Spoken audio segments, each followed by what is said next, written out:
ඉතින් මෙව්වා ගාල්ලත් නෑ මාතලත් නෑ. මෙව්වා නිට්ටඹුව තියාරියේ තණ්ඩූරි ස්පයිස් එකේම තමයි. ඉතින් ෆ්‍රෙන්ඩ්ස් ඉතින් half boil chicken පරාට එක තමයි. ඉතින් දකින්නවා ඉතින් බිත්තරත් වැටෙනවා. ඉතින් මේක අනිවාර්ය සුපිරියක්.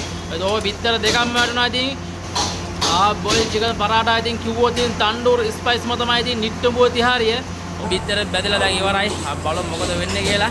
ඉතින් ඔන්න half boil chicken පරාට එකේ එන්ඩ් එක තමයි ඔයාලා දකින්නේ. බලමු ඉතින් බිත්තර දෙක සුපිරිය බැදලා තියෙන්නේ. fried උන chicken එකත් ඉතින් වැටෙනවා. බලමු මේක ඉතින් මේක අනිවාර්යෙන් සුපිරියක් වෙයි. ළඟට ෂොට් එකක් ගමු. half boil chicken පරාට ගියොත් අනිවාර්යෙන් තණ්ඩූරි ස්පයිස් තමයි. ඉතින් නිට්ටඹුව තියාරිය. ඉතින් ඕන කෙනෙක් යන ගමන් ඉන්න. ඔයාලා ඇවිල්ලා රස බලන්න. ඉතින් මෙව්වා ගාල්ලත් නෑ මාතලත් නෑ. මෙව්වා නිට්ටඹුව තියාරියේ තණ්ඩූරි ස්පයිස් එකේම තමයි. ෆ්‍රෙන්ඩ්ස් ඉතින් ඔන්න තන්දූර් ස්පයිස් ෆැමිලි රෙස්ටෝරන්ට් එකේ ඉතින් ස්ටාර්ට් එක තමයි ඔයාලා දකින්නේ. ඉතින් ඕන් අපිට මුලින්ම හම්බුණා ලොකු මෙනු එකක්. ඉතින් අපි ඒකට අනුව තමයි ඕඩර්ස් ගත්තේ. ඉතින් මේක කියන්න ඕන මේක වෙනම වයිබ් එකක්. ඉතින් ඇත්තටම ෆැමිලි එකේ සියලු දෙනාම ඇවිල්ලා සතුටින් කාලා බීලා එන්ජොයි කරන්න පුළුවන් තැනක්. අනිවාර්යයෙන්ම මේක මගහැර ගන්න එපා.